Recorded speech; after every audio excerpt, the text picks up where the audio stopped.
or should do something else aside from playing volleyball. Yeah. Some And some we weights. took another L yesterday. Oh, y'all lost the game that you broke your back in? Yeah, that one. And hey, don't say broke your back like that, bro. That's Spinal. suspect. Oh yeah, we be getting blasted. Pause. Say that one more time clearly into the mic. We be getting blasted. Pause. But it's good to get some cardio in. You know what I'm saying? Got a little court burns from diving on the court, acting athletic and whatnot. You ain't got no knee pads, bro? Mm-mm. You ain't get the knee pads, the No, elbow I don't have pads. any knee pads. You got the mid thigh shorts, the spandex shorts. You ain't got those. Mm-mm. Oh, come on, man. Look, not At least saying that I you a don't. part of the problem, but you know how y'all be making them women be wearing them super objectifying booty shorts when they playing volleyball. So I'm saying, I'm all for equal rights and stuff. So you should have been out there with the booty shorts too, man. You're right. I'm not doing All that. of y'all, look, everybody should have had like a little team handshake. We're the elite. I didn't name the team. I'm not the team captain. That's funny. It reminded me. Did you watch Jackass? Not every episode, but I've seen a few. There was I forgot what's his name, but they had a dude would sometimes he'd be running around with the rollerblades or the skates and have some booty shorts on and try to get a reaction out of people. I think at one point in time, I forgot his name, but I'm sure there's clips everywhere. Everybody that watch probably knows exactly what I'm talking about. But Buddy was at one point in time, it was like the very end of an episode. I think the credits might have been rolling, and he ran up on a football practice. Like either he was butt ass naked or he had like a thong on, and they was trying to chase him down and tackle him to get him out the way. You know how the streakers and stuff do at NFL games. Was essentially was that, but it was with a live football practice. Right. That's funny. Trying to get this out of my camera. Got a cord back here. When you ready, bro? Feng shui. Oh, you good? I already know we're recording. This is good footage. Yeah, you know how we do. Oh, PS5 controller right there. I'm about to open this tab and mute it because it's gonna start talking real loud. ESPN. Oh, it already stopped. Nah, NFL.com. Nah. The beautiful thing about, I don't know if you're using Chrome, but if you're using Google Chrome, if you mute a tab, it'll automatically remember that you muted that tab. For example, there's a certain network that I go to, to get some sports updates from time to time. And I ain't gonna lie, sometimes it'll be at work. I might be on the call. And I'll open the tab. I'm like, I wonder what the score of that game was. Because I went to sleep. Because, I watch a lot of games that are on the West Coast. So I'm like, I'm already in bed. Yep.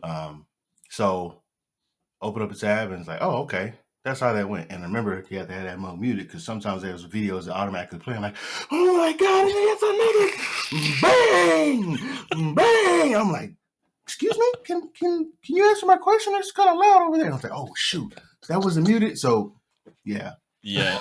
I use Brave. You ever heard of the Brave browser? Yeah, it's like a red bee, right? No? It's like a lion. Oh, okay, maybe Lion that's logo. Bravo. But basically, Maybe that's Bravo I'm thinking about. My bad. I use it because it automatically, like, what the big catch is about Brave is like they block all ads. So like if I'm watching YouTube, it automatically takes out the ads on YouTube, on any YouTube video. When you use that tab. But anyway, let's get started. The duo. The duo. The duo.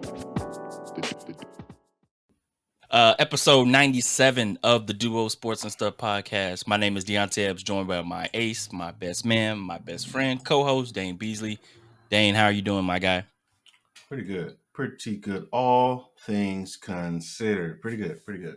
Pretty good. That's good to hear, man. You rocking and rolling, almost to that 1-0. Appreciate you guys for rocking with us. If you have so far on this long and extensive journey, we're at episode 97. Got a nice little slate of content and topics to talk to you guys about. one of which, Dane, we'll start off with this one. You and I had talked about this this past weekend, Friday specifically. Got to make that hour and a half, 2 hour drive to New York City. I see y'all boys in New York City to watch Bomani Jones' HBO show, HBO show Game Theory at the CBS Broadcast Center. Karina couldn't go with me, so I took my cousin-in-law Kevin. Picked him up. His parents live in Yonkers. It's not too far out of the city, about 30 Bro, that's minutes. not a real name. Yeah, that city is. You ever heard of Yonkers? Nah, they made that up, bro. Look it up. Actually, one of the listeners of our pod, Ayrton, is from Yonkers. You met Ayrton, right?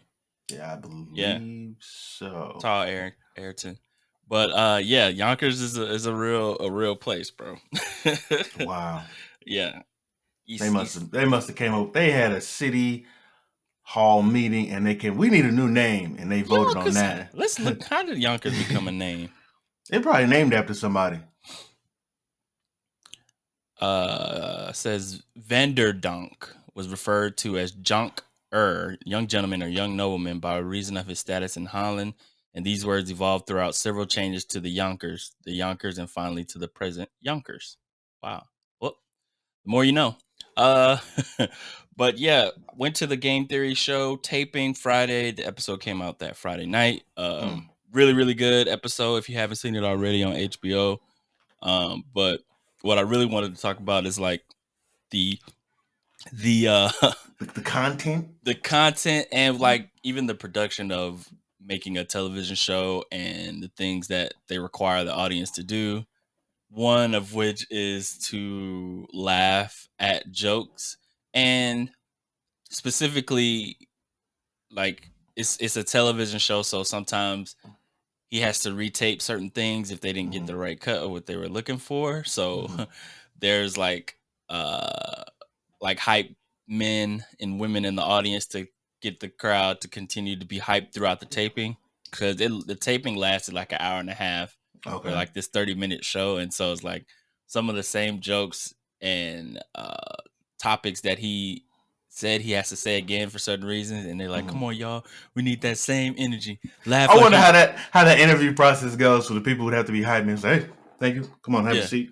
Right. Well, one of them is I gotta look him up. He's a comedian out of New York. I gotta look him up, but he was like the MC of the taping and stuff. He's like, "Come on, man, y'all laugh like y'all heard it the first time, like on you hear the studio laugh." Yeah. So that part was kind of awkward, but in general, the set was experience. Dope. Got to sit in the front row. That was pretty cool. Bomani had this crazy ass fly red suit on. But the entire experience was fun. Enjoyed it. And if you haven't listened to the episode or watched the episode on HBO Max, do so. It was a nice little content. Spoiler alert. Yeah, about Jake Paul. Dane, did you get to watch the episode? Oh yeah, I was like, okay. I had to make sure that I wasn't being not punked or pranked, but I was like, all right, is this a real because the way that they showed like the little FaceTime joint was, Bomani's picture on one side and then, the guy who they're on Zoom. Yeah. So I was like, is this a spoof? Is this a recording of another interview he's done and he's just inserted his lines? I was like, or is this a real deal? And then like midway through, I was like, okay, this is a real interview. So I enjoyed it, and the best part about it was how pissed off he got at the questions. Oh my gosh! Yeah, dude is a meathead, bro. It was funny, and the actual they did like a short clip of the interview throughout the week before the episode and stuff to kind of hype it up, and Bo during the taping had put his commentary in between certain segments, would kind of added to it. The ad-libs. But yeah, it was a great time, and he talked about the two black quarterbacks, the Soul Bowl, as you coined it last episode, Dane. But overall, it was a great experience. Very exciting. Then our boy Michael Michael Walker, he messaged me yesterday and said he got tickets to this Friday's show. Nice. So he's gonna Shout be out to talking Mike. about it. Right, bro, right when I got out the taping. Also, can I talk about how ignorant people are when they say no phones? Like, be real and put your phone up. Come on, bro. If there's no way that we can't bring our phones, how's anybody gonna know that I was there? So I can't clout check. Yeah. That's Bro. So you had a security dude there. It was a lady, but she was like, some rules, guys. You know, keep your mask on. And in the studio, don't pull out your phone. Right. And so I never pulled out my phone, my cousin-in-law, he took a picture of that. Nothing happened with him.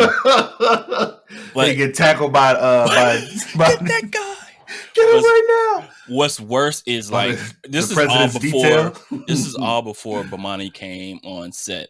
And then as he was coming out, like they're like hyping people up, like, all right, here's Bomani Jones. He's walking out.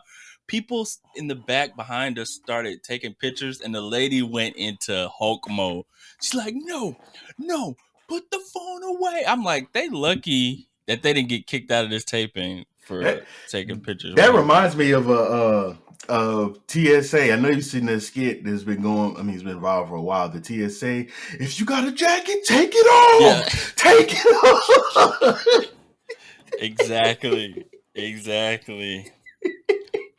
Exactly, man. I'm like, man, that's crazy. People are crazy. I know comedians talk about how how they lock people's stuff up because they want the content to remain fresh. Yeah, I'm surprised they didn't do that for this one.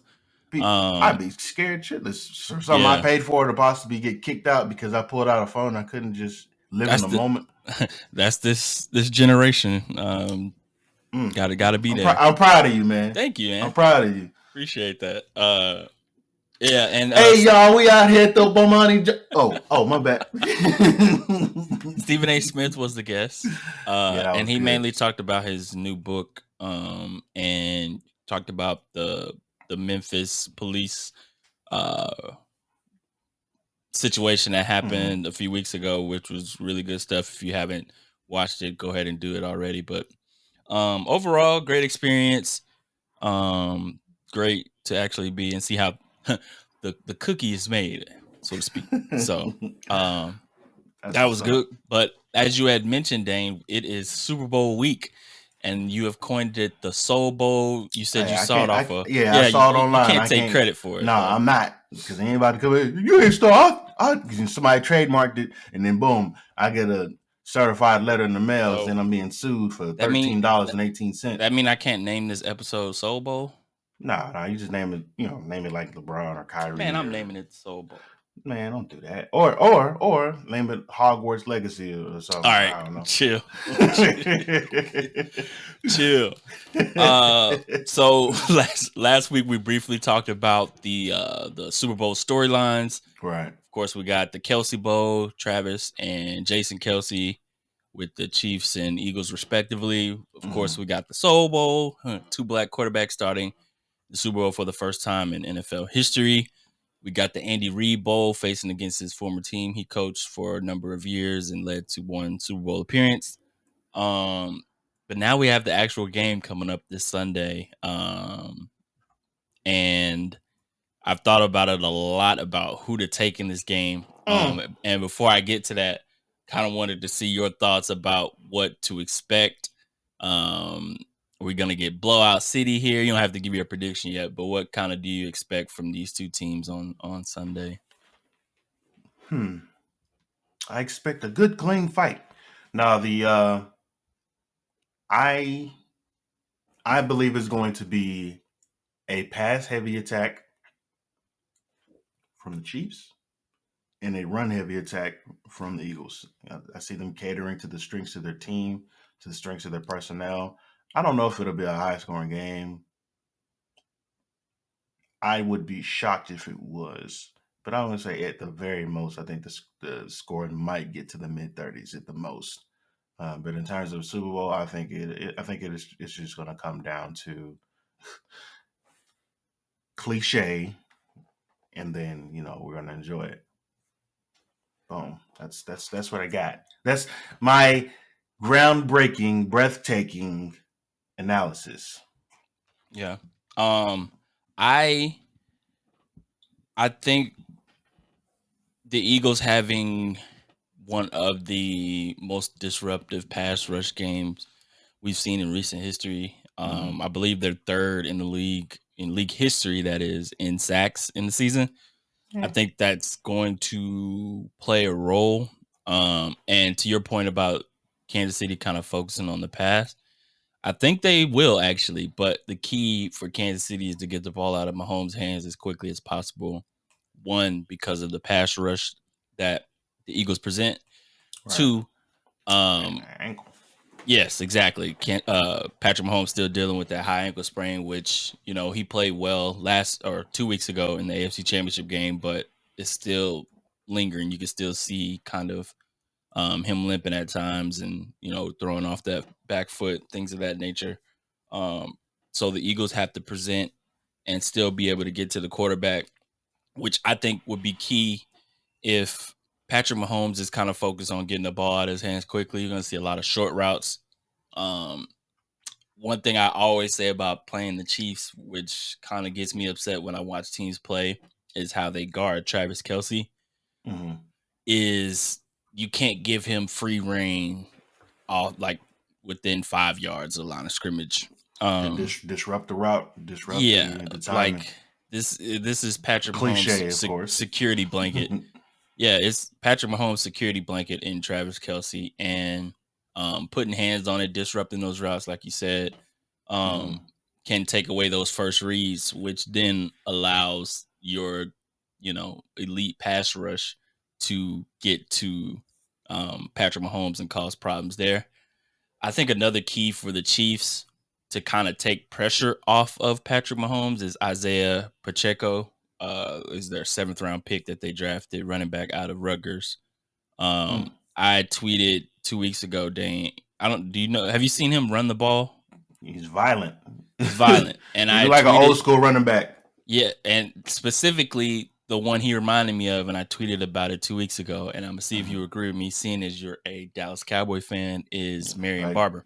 Yeah, Marion Barber and Marshawn Lynch. That's what it kind of remind me, like the style of play. Both with dreads, ironically enough. Locks. But they and rest in peace to Marion Barber. But the way he runs the football is angry, violent, like you said, mad. Not shying away from contact, which is crazy. Not shying away from contact. And the soft hands. He's got the soft hands, too. Like that. Right. And slowly but surely this year, especially towards the end of the season, I know they have Jared McKinnon kind of more as their receiving back out of the backfield, but he has been there. He be laying fools out, too, in the pass block game. Yeah, that is true. And he's been there, like, running game savior, and kind of slowly but surely taking over that pound for pound running back role that they need at times. So yeah, it's going to be important for him to establish himself when KC needs 3 yards, 4 yards, 5 yards.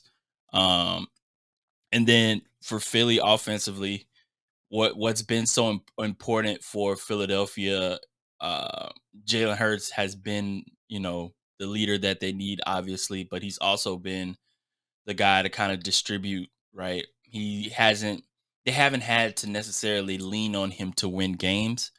And I think that's important because of moments like this where,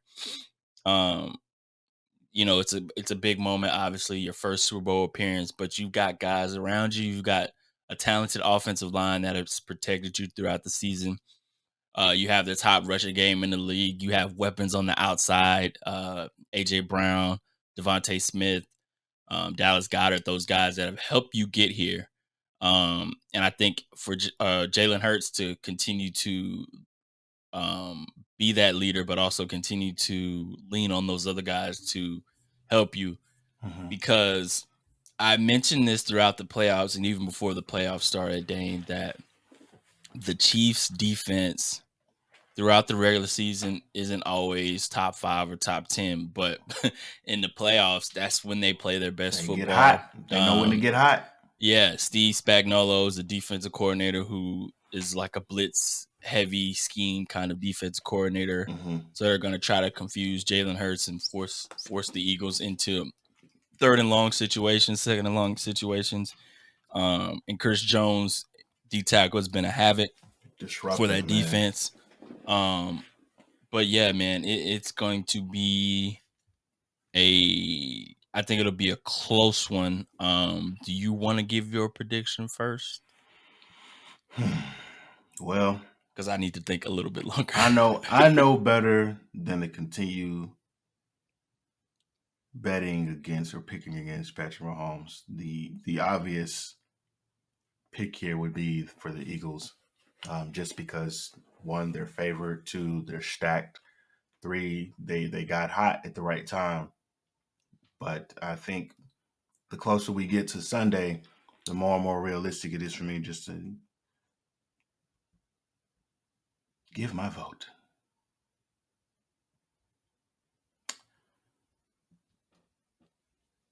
to the team that formerly represented Texas, the Chiefs. I think the Chiefs are going to take this one. Score? I say a one possession game, 28 to 22.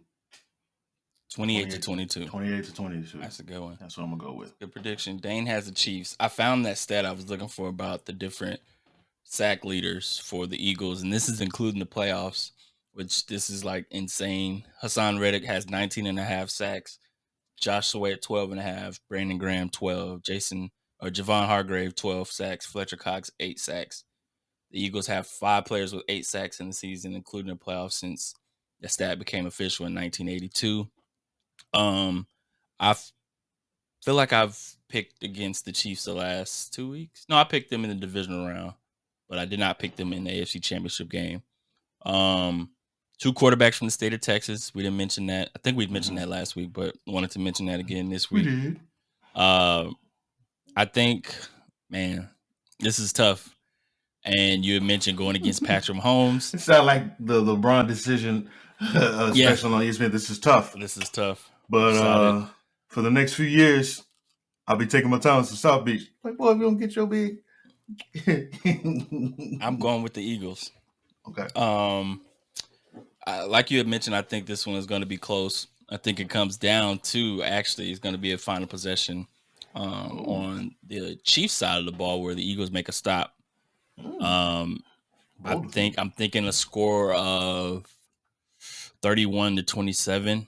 I think the Eagles are able to establish running game early, leading to some deep one-on-one shots for the Eagles on the outside. Chiefs aren't really. What has helped the Chiefs, like we had mentioned earlier, is being able to get to the quarterback quickly and making the quarterback make quick decisions, and their secondary being able to capitalize.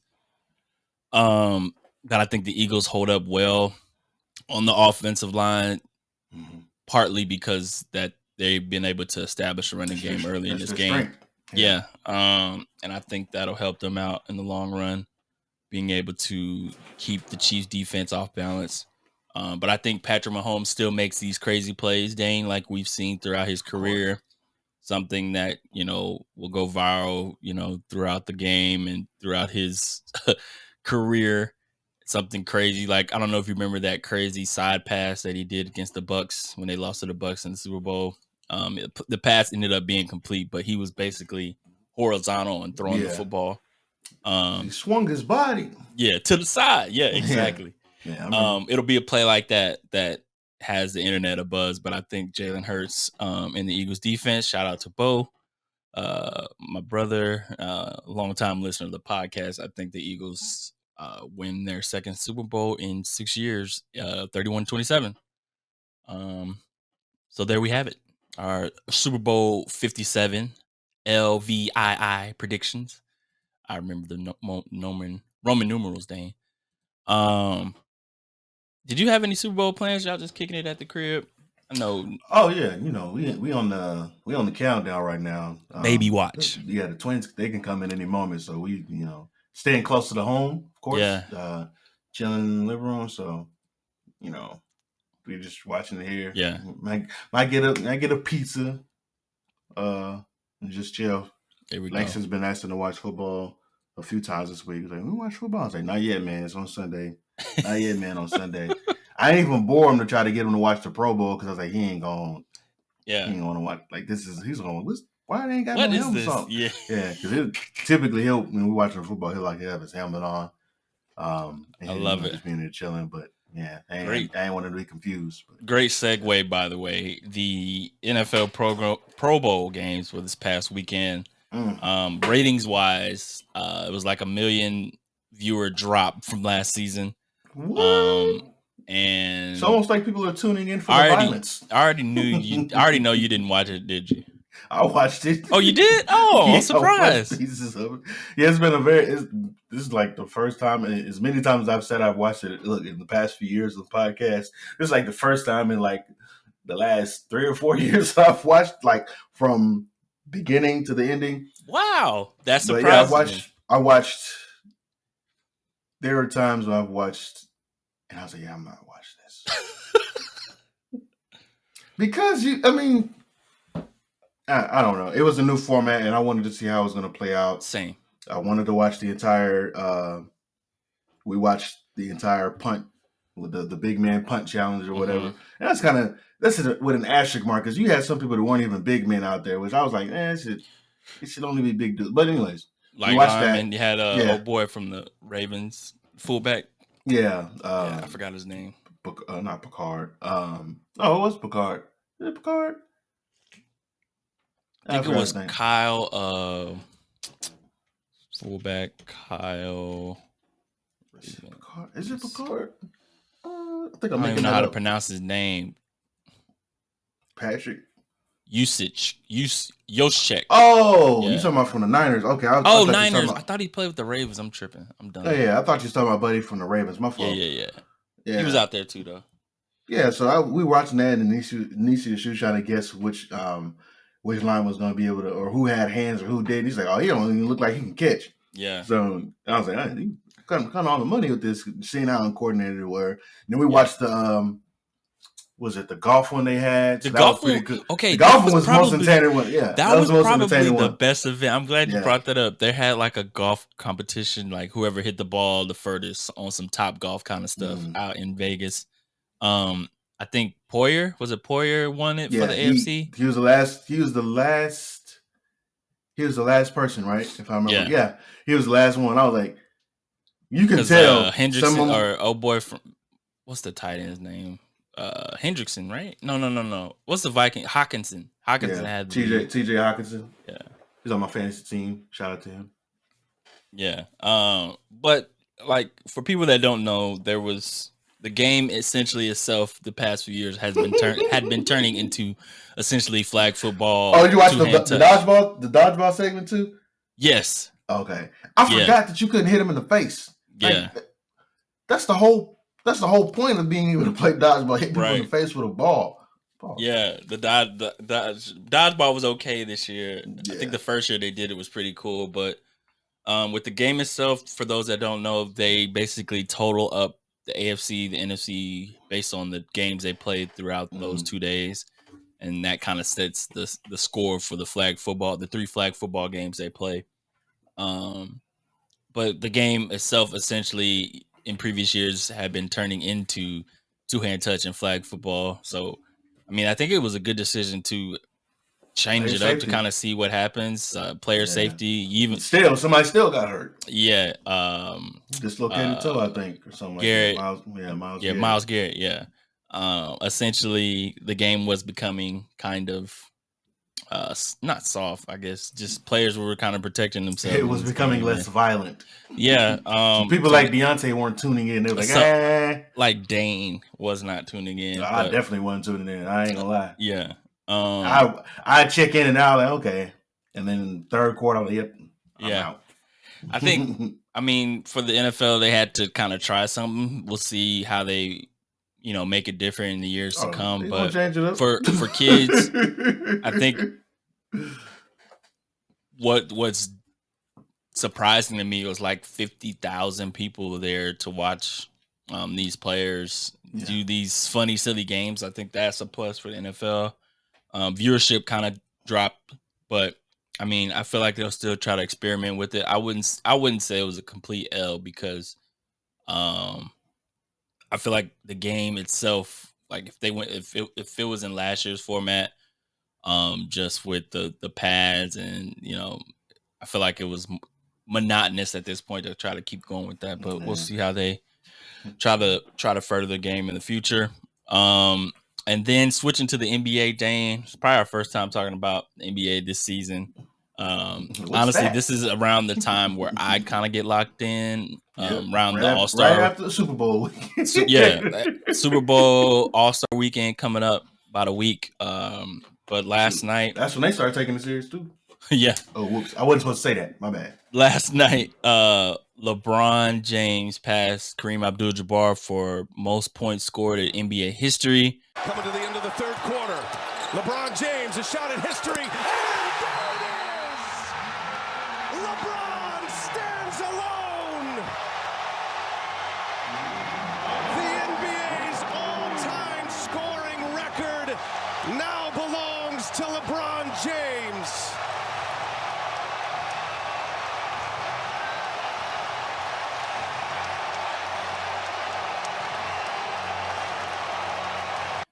Started with 36 to go in the game, and he went crazy in the third quarter. Of course.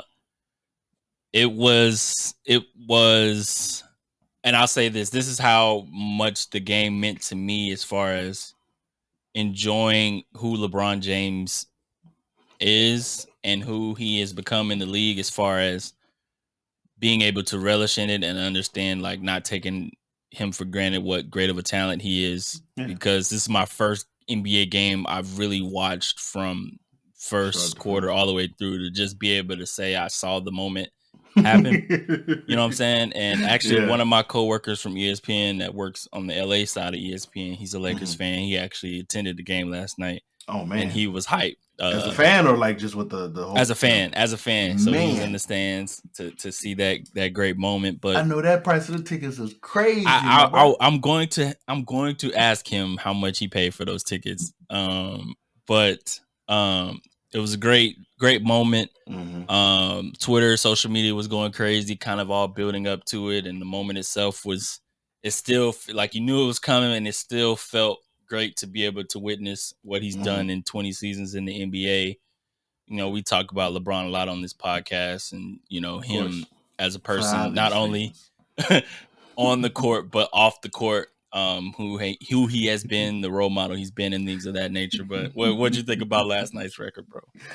Yeah, as soon as it happened, I was like, okay, I saw what I needed to see. Yep, bro, exactly. And I'm on the East Coast. It's like 12:40, and I'm like, God, and I know we was waking up early to record, so it's literally the game itself. I'm like, right when he broke the record, saw the little celebration, and my thing was, the whole time I was thinking, like, all right, how he gonna lie? What's he gonna say about how he imagined the record was gonna be broken? Like, if it's gonna be on some crazy fluke, like he was diving to save a loose ball out of bounds, and he threw it. He threw it as he was diving into the first row, and the ball magically goes in the hoop. And then after the game, the interview, or when the ceremony takes place right after the bucket, I always knew that I was gonna break the record doing just that. Like, I was like, how is he gonna lie about this? But he broke the record just as a lot of us thought he was going to. Yeah. A little back down with a little broke ass fade. Couple threes though. He got it. Yeah. But the moment itself was kind of cool. I think for me, the part that I enjoyed the most was just seeing the reaction of his kids. Like, how, like, picture this. Everybody has the job that they have, right? Or the career they have. Now just imagine your kids randomly showing up at one of the biggest days that you have, a presentation or I don't know, something crazy.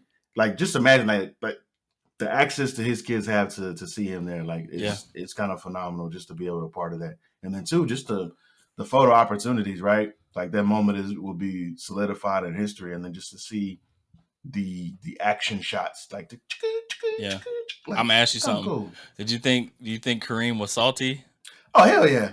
I think he was just tired, man. Not always, but you just never know. You just never know him, because he's such a stoic a stoic type of person. You never know what you're gonna get. And for people that don't know, him and LeBron kind of have they got a history. Still have a rough history. As far as their relationship, LeBron was quoted by saying there is no relationship between him and Kareem. So it was kind of cool to see. It's all love. No, it's not all love. It's all hate. it was kind of cool to see them embrace at midcourt. I mean, there's no other way that I don't think there was. Both guys, should I say, are humble enough to not let that situation break this moment. You know what I'm saying? Oh, hell no. If it was me, I would have been pissed. I would have been like, no, I had something I got to do. He cracked a smile, though, when he broke it or he's getting close, something like that. Yeah. But, yeah, just to circle back to LeBron, probably won't see anything like this in our lifetime. So, did you see in our – wait. I'm not to this magnitude. There might be something like this in another sport, but in terms of basketball, I don't think. Yeah. I was specifically because you say generational, and Kareem something like back in the day, like we weren't. I mean, we weren't able to witness or watch anything like that just because of the generations. And but now, guess what? We are all witnesses. Oh my God. Did you see that Nike commercial right after he broke the record? I was watching it on my phone. Oh man! So the advertisements might be different. Nike probably paid $1 bajillion for this ad because it ran right the commercial break after he broke the record. It's a dope Nike commercial, but like with gospel music and like the horns and everything was just I can't even kind of describe it, but just check it out when you get a chance. It was pretty cool. But shout out to LeBron breaking the NBA all-time scoring record. Switching gears James. To other NBA news. The Mavericks, Dane, have acquired Kyrie Irving and Markieff Morris, and they sent Dorian Finney-Smith, Spencer Dinwiddie, unprotected 2029 first-round pick and second-round pick in 2027 and 2029. Before this Thursday's trade deadline, we might see more trades coming up in the next few hours. Some middle schooler right now. That pick is that's what that's for. That's crazy, right? First reaction to the trade when I saw it was it sounds like a desperation move for Mark Cuban in the aspect of like recently when I've seen like Luka drop like 50 or 60 or 40 and they're winning by 2 points, 3 points. At first it's fun as a fan. Me personally, I'm like, dang, yeah, Luka going crazy. You dropped 50. And you look at the score and like, damn, what is everybody else doing? And the Mavericks lose again. Yeah, either that or we're winning by like 2 or 3 points, right? Yeah. So Mark Cuban is seeing this. I'm sure he's aware of everyone, Mavs fans specifically, saying, get Luka some help, get Luka some help. And so, and so he was like, here, y'all, damn. And went and traded for Kyrie Irving. Take a little piece of your ass Mike from some Starbucks. Yeah. They got here. So begging ass. They go get Kyrie Irving, and we know what's happened the past few years with Kyrie Irving, specifically more recently with the anti-Semitic comments. His stance on the vaccine a few years ago, his flat earth comments. And the relationship with the Brooklyn Nets over the past few years have deteriorated. He was supposed to be, remember it was him, Harden, and KD, and they ended up playing like 50-something games together or something like that. Don't quote me on that. But real small. Now, of course, you got the Kyrie Irving aspect of this, but you got Kevin Durant, who had asked for and requested a trade in the offseason and ended up staying. One can imagine this is probably the end of the road, if they don't trade him before the Thursday deadline by the end of the season. But for me specifically, as a Mavs fan, Dane, I will say that I don't expect Kyrie to stay with Dallas coming offseason. So it's like I guess you try to make the move to see how far you can go in the playoffs this year. Underachieved last year by going to the conference finals. So I know one thing though, this we about to be giving up 140 points per game, and maybe scoring 142. But I don't know, man. I'm still kind of on like I'm not feeling it. I know a lot of Mavs fans are hype about having a Kyrie, and you can't deny his talent on the basketball court. Like there's no question he is one of the greatest basketball players as far as scoring that we've seen, right? But I don't know if it's worth all the stuff off the court that we've seen, and I think I'm fair to say that. I'm just unsure at the moment about how I feel about it. Allow me to chime in, Deonte. Go ahead, brother. That's why I got you here. Bring some sense into this whole situation. Bring the entire picture, or bring it all full circle.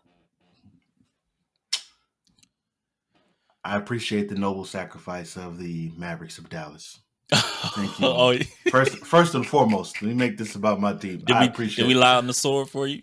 Yeah. Oh, yes. Y'all look. The swanton dive in that mug.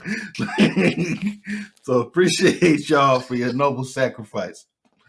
Your noble sacrifice by the hands of Mark Cuban. Yeah. So first and foremost, I appreciate y'all for doing that. I know I'm probably I definitely am in the minority of Laker fans that are not, disappointed about the way that things played out. Maybe it's me, if I can quote somebody. Oh, Lord. I forgot he said that, bro. Get your own ass off of social media, bro. Like, if you don't go sit your ass down somewhere. Oh, my gosh. Okay, so anyways, let me get back to the point I'm trying to make. Shout out to the Mavericks for saving us the opportunity or saving us the embarrassment for when it inevitably blows up and Kyrie signs his long-term deal with the Lakers in the offseason, and then a year and a half from now, he blows up again and he's wanting to get traded out and go somewhere, and then they trade him somewhere crazy. Say send him to the Clippers or something crazy like that. Thank you for saving us from those storylines and from all that drama. On the plus side, this is a good thing. As a resident of the Dallas area, there is nothing greater for the sake of storyline, for the sake of coverage, for the sake of good sports radio, or just content in general, than a superstar, two superstars like that on that team. This, to me, will be, and I don't like to compare the two, but because they're apples and oranges, right? But because I'm right here in the thick of it, the Dallas Cowboys and the Dallas Mavericks. Dallas Mavericks, of course, have been way more successful in recent years than the Cowboys ever have or could ever dream of being. But I think this brings a lot of hope to the fan base here because there are a lot of loyal fans here for the Mavericks. Like, they do a hell of a job with marketing. They do a hell of a job with, now you can say bringing in talent because they haven't in the last few years. That's a great point. I guess I'm more of a casual now. Yeah, it's a step in the right direction if I can say based on the people I've talked to, strangers that I've talked to about it, just in just a short situation. People are kind of excited about it. Yeah, man, we got Kyrie, and I'm like, in my head, I'm like, did I miss something? Maybe I just don't know. And then when I told my wife, because she's a Mavericks fan, when I told my wife about it, she's like, I was like, guess who y'all got? She said, who? And she, started throwing out random names. She's like, LeBron? I was like, I was on laughing. I was like, no. You did that belly laugh? And I was like, nah, baby. I enjoyed her excitement so much, but I had, tell her, I was like, no, Kyrie's like, oh, okay, I can see that. And I was like, oh. And then I heard, the audibles in the back. I was like, yeah. I was like, he brings a significant amount of baggage, but I think it'll all work out. I think it'll work out just fine. He's used to, in their championship run with the Cavaliers, he was essentially the second option. Well, everybody's the second option when LeBron's in town. But I think he can make it work. I think they can make it work. You got two incredible guys that can create their own space and create their own shot. And say what you want. Maybe defensively they don't have what it takes, but at least you're gonna sell some tickets. You're gonna sell some tickets. Right. You might make some shake. And then it also leads to something else, Deonte. You made a very good point. There's something, who knows what's going to happen before the trade deadline. But there have been some whispers, and I doubt it'll happen, but I wouldn't be surprised. There have been some whispers about a certain big man from the Phoenix Suns I don't know how that's going to go or what that's going to take to get him there, or if that's something that they would even consider given the history, the very recent history between the two organizations. But who's to say that they might add another piece? I mean, that's something that y'all needed for a very long time. So yeah, we'll know in the next few hours for sure for the deadline. And I'm not here to like completely knock the trade. I understand the value that Kyrie brings to the team. I understand. I think just the off the court stuff has been more dominant than his on the court stuff at this moment. He only played like I think like 55% of his like 4 years in the Nets. He played a little over half of those games. So I'm like, your best ability is your availability, and he might have a night where he doesn't want to play. You know what I'm saying? Like, I that's the stuff that I'm worried about. Of course, his on the court talent cannot be talked about enough. And another thing about it, the West is pretty much wide open right now. Even like West and East, but specifically on the West side, the Mavs sit in the 6th seed. It's like the NFC this year. Yeah, the Nuggets and the Grizzlies on top 1-2. So if you get a favorable matchup, so right now the Mavericks would be matched up against the Sacramento Kings in round 1, which I think that would probably favor the Mavericks at this point. But like, there's so much basketball left to be played to kind of see how this goes. And of course, in the offseason, the decision that Kyrie makes whether to resign or not. But if he decides not to resign, the Mavs do have cap space to go sign a max player. So we'll see how that goes. But now, Dane, it is time for What's that sound?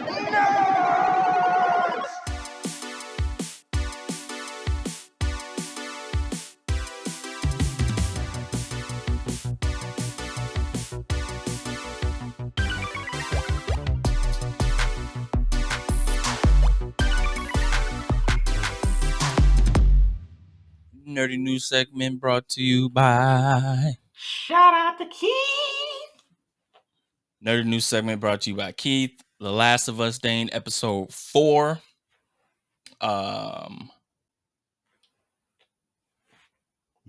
Episode 4. I can't help it, but always like to compare everything to the game. And just the shots that they go for that are literally a mirror of what you see in the game is something that I always take eye to at first. And we pick up, actually, this episode starts off, we later know that it's in Kansas City with a lady that's not a part of the game. I don't think she's a part of the game, Dane. Her name is Kathleen. The only other show that I know this lady from is from, I used to watch 2.5 Men back in the day. And she plays the nosy neighbor in 2.5 Men. I forgot her name, but basically she's the leader of this group.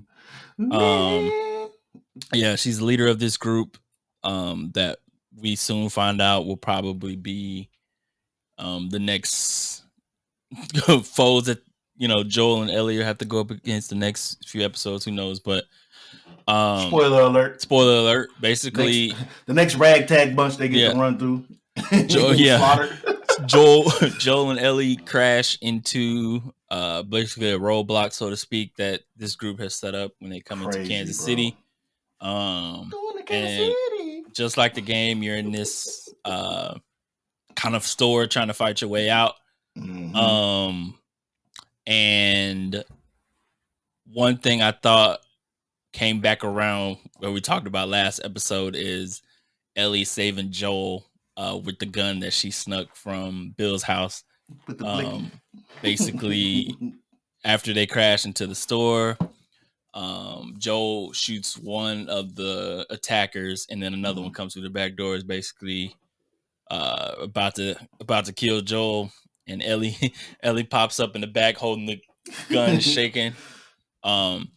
And she shoots the guy basically. But what I found even more interesting, I was waiting for Joel to kind of be mad at her for first, like not telling him about the gun.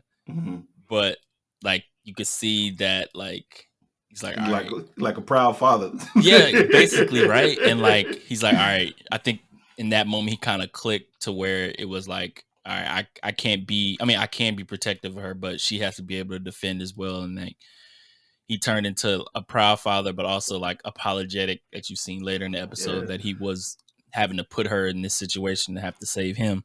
But also to that, D, one thing that I didn't think of it during the first watch, but during the second watch, realizing that taking the path to not be mad at her or upset at her because of the trauma associated with, that he has or he can relate to about killing your first person. Now, granted, she didn't finish it, right? Yeah. But again, she's going to take that with her the rest of her life, and he can understand that. So I think at that point, really, the most realistic thing for him was to ensure her that, one, I got your back, I understand what you're going through, and two, we're seeing Joel finally open up to that more of that emotional side and break down some of those walls or those boundaries that he's put up as a protective self. What was it? To protect himself. Mm-hmm. So a defensive mechanism, if you will. So even when him showing her like, this is how you hold the gun, like this is never put your finger on the trigger, and stuff like that. Like, so.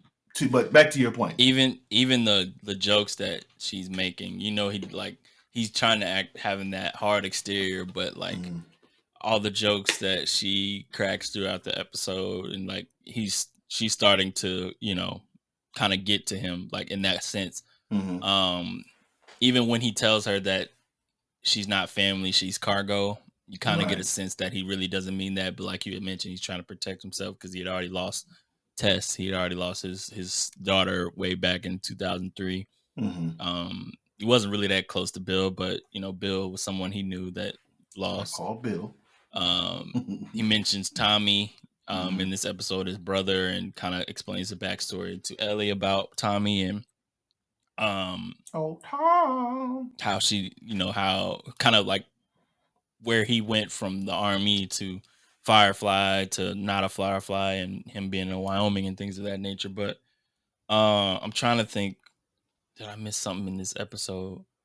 So they're on the run once they get into this town and escape from the attackers. This group led by Kathleen, Henry and Sam, who we know in the game as father and son, they aren't introduced to the very end of the episode. Kind of pointing their guns at Joel and Ellie in the little attic space they're hiding at. But we find out Kathleen is looking for Henry and Sam.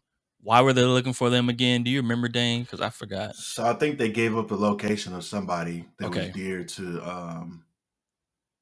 if I remember correctly.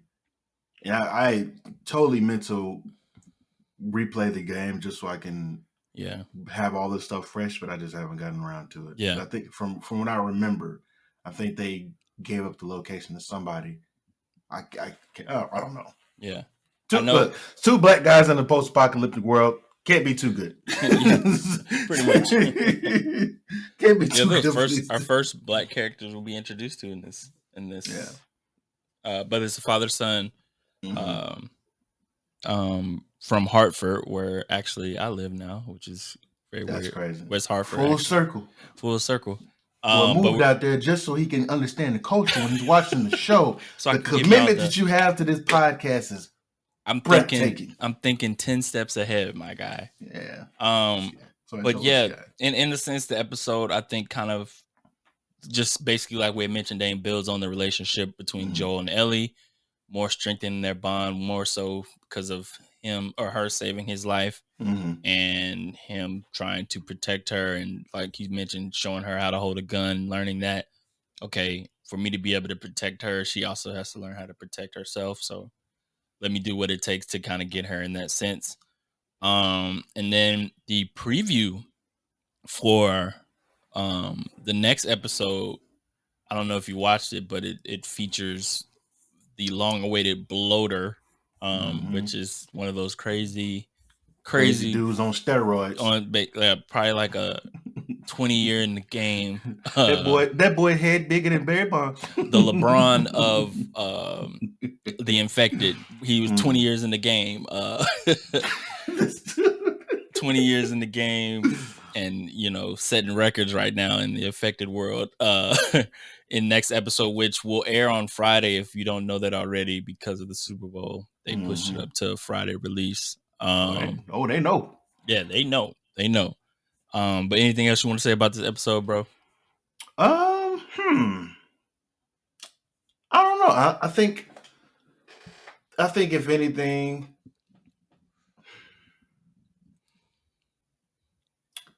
one thing that stood out to me, I think the pacing of the story, there's no way for us to expect or have any idea what's going to take place outside of the previews that we get after each episode, right? But I don't know. I kind of was holding out hope that she was going to be able to kill somebody this early, but knowing how the episode started out with her in the bathroom, freeze, doing her whole little thing, like posing with the gun, doing all, so seeing how they're still trying to show that she's still this impressionable little girl, but also she's a psych. I mean, unfortunately, she's a psycho. She's the apocalypse has turned even the brightest of individuals, the most hopeful of individuals, into complete savages. But she's very much contained. She's trying to keep that element of herself from, or in terms of her identity, she's trying to keep that from becoming her identity, from being a complete savage. But for me, at least, I appreciated the episode just because it showed Joel just attempting to be more of a human and not so much as just being a survivor. Yeah. But him being transparent with her enough to tell her, like, hey, especially knowing that the scam they're about to run into with the guy faking like he was hurt, with him telling her, like, he's not hurt. And the assumption from her is, or the first assumption from the viewers is maybe like, oh, because, he's run into some of these people before. No, not really. Well, Joe was on the other side too, scamming and killing innocent people, just in the name of survival. So seeing him open up to her about that and being a little bit more transparent about it it showed a lot of trust between the two characters, but also showed that Joel isn't out of touch about who he is and what he's done. And it also just foreshadows to eventually, someday he's gonna, in some way, shape, or form, he's gonna have to, the bill will come due for his actions and the things that he's done to survive. So, pretty good episode, pretty solid episode. I'm kind of curious how the hell this is going to go with them, sneaking throughout the city, and then how they're going to escape, and then this big ass LeBron bloater. Like, I don't know how that's going to go. LeBron bloater. Like, I don't know how that's going to go. But I feel like they've already shown us they've had the ability to go on a different path in the video game, which I've already been happy about. Yeah. So I'm holding on to the slight hope. I won't even spoil it, but I'm holding on for a good twist to come out of this next episode for those that have played the video game. You don't have to keep it in the podcast or anything, but what you mean? What do you mean by that? Black people surviving. Oh yeah. Maybe. They say in the writers' room, like, you know what? I know how we had the script originally written. Yeah. This episode's going to air during Black History Month. Let's throw them a bone. Or it's going to be one of the most brutal killings we've ever seen, similar to how they did Buddy from Everybody Hates Chris. Yeah. Walking down. Bro, why did he even come on the show, man? If they I don't know. Like that, I don't know. I was like, dang, he already, had the limp or whatever because of the leg situation. Yeah.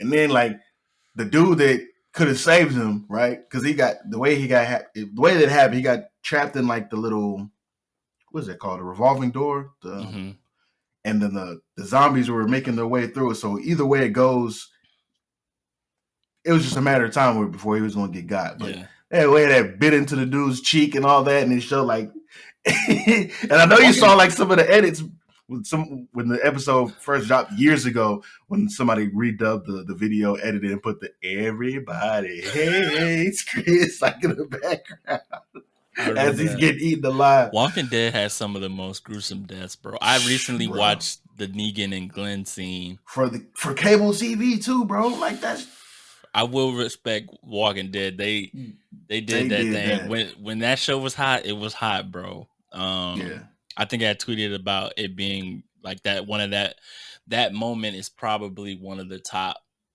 TV moments I've ever witnessed.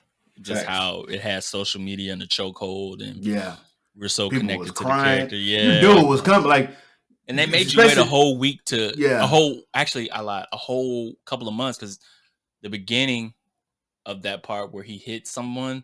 That was the end of the previous season, so you had to wait months. Always see is the blood leaking down the TV screen. So in the whole time, on some GoldenEye type stuff, right? And the crazy part is, I think it was kind of like the whole purpose was for us to believe that they killed one person, right? Yeah. If I remember correctly. But when the season premiere, or whenever the new episode came out, it was actually, spoiler alert. Yeah, multiple people died at the hands of what's her name, Lucille, which was the name of Negan's bat. Yeah. Good old Walking Dead, man. R.I.P. to that show, and the peak. R.I.P. to the peak of that show. Yeah, that show peaked a long time ago. When was it that you started watching it? The Walking Dead? Yeah, I think I was still in college. I think I can't remember, but I caught up to like the live part, and they were still like early in the seasons. Like I want to say like season 4. I can't remember. Like I can't even remember how many seasons now. How many seasons is The Walking Dead? Too many.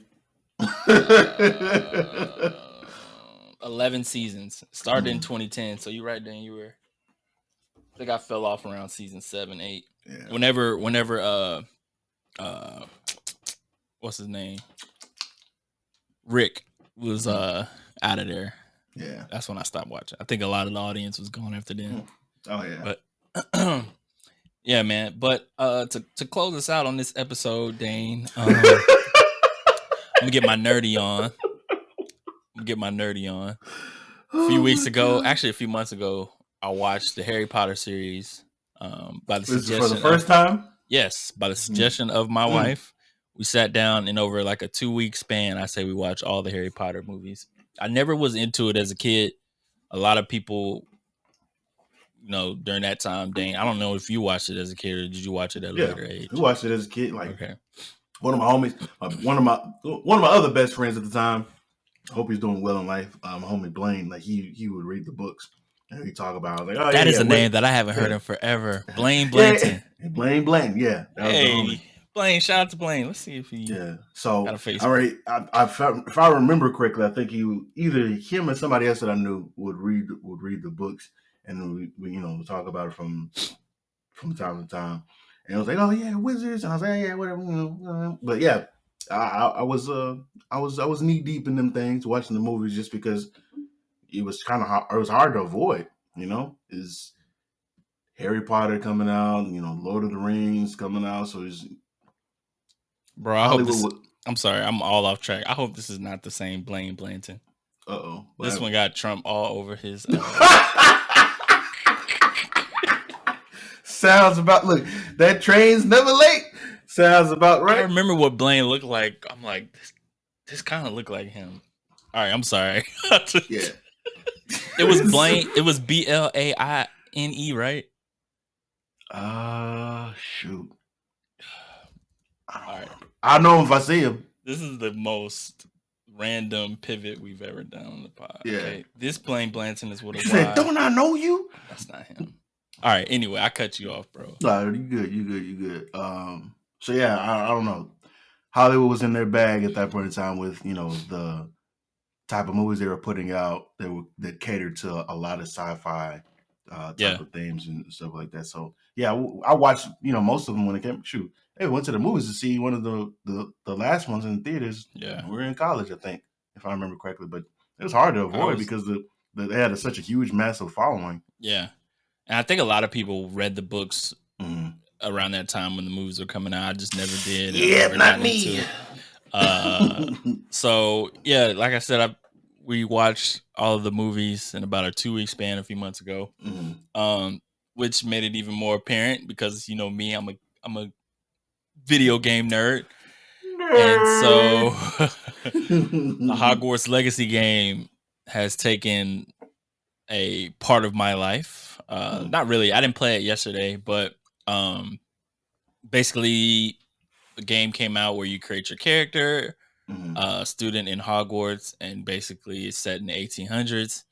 You can make any character you want. So I made a brother with braids and glasses. His name is Marquavius in the 1800s.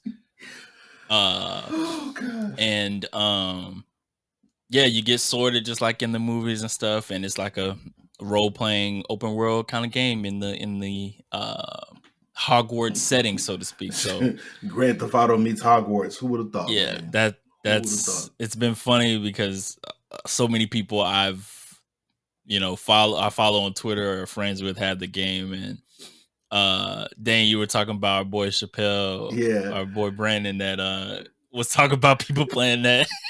Yeah, like, I know y'all ain't playing that Harry Potter game. Yeah, so I first noticed because I was just scrolling, and I was like, "Why everybody talking about Hogwarts?" I'm like, "Oh, what did this? What I did had lady told say? you about the game before, right? Yeah, I know. Okay. Yeah, you did. When I clowned you then, and I'm clowning you now. So I saw scrolling. I said, "Why is everybody talking about Hogwarts?" So then I looked at the people that I know that are talking about it, and I was like, "What Chappelle say?" Because Chappelle always has me dying laughing, like with stuff that he says. I was like, "All right." So he's clowning the hell out of Hogwarts. I was like, all right, this is funny. And then like a few minutes later or a few hours later, close out the app, open it back up, and I see you talking about it. And I was like, oh yeah, let me take my time to get these tweets off. So, I'm pretty sure it's a pretty dope game. It's just it's much easier to laugh from the sidelines. Let me know when you want to borrow it. We can share my pass. Nah, you can you stream that mug. I'll watch it, man. Yeah, I might. What platform you got it on? PlayStation 5. Okay. Yeah. Stream it when you get online to stream it. Yeah. Yeah, it's a fun game though. It's clown you in the comments. Yeah, I'm Ravenclaw, by the way. Ravenclaw. you the ops. I ain't no ops, bro. Apparently Ravenclaw is the nerds though. I mean, yeah, but it ain't Gryffindor, so you know what I'm saying? You the ops. I want to set my own. I don't make the rules. But no, it's a pretty dope game. What set you from, cuz? Where you from? I'm from that claw, cuz. Where you from? But it's like basically open world stuff, and you can do different side stuff and stuff like that. But it's cool. But yeah, whatever. Yeah, whatever. Episode 97 of the Duo Sports and Stuff podcast. Appreciate y'all for rocking with us, Dane. What do the YouTube people say? Hey, man, make sure you hit that follow, like, and subscribe, man, to get all the exclusive content. So the whole time you watching a 3-hour video and they only give you about 3 seconds of exclusive content, and they're going to push that mug all the way to the end of the video. We're not going to do that here. You're going to get all the exclusive content all the time. So the video is an hour long. You're going to get an hour long worth of premium content. That's for sure. So make sure that you follow, like, and subscribe. Rock with your boys, man. If you don't like it, that's cool. Share it with somebody else. They might like it. And you know what I'm saying? We all open the feedback. So give us the feedback. So what you want, probably not what we have, but we're going to give it to you. So and we going to keep it rocking. Appreciate y'all for rocking with us. Deonte, Dane, we the duo. We out. The duo. The duo. The duo. The duo. The duo.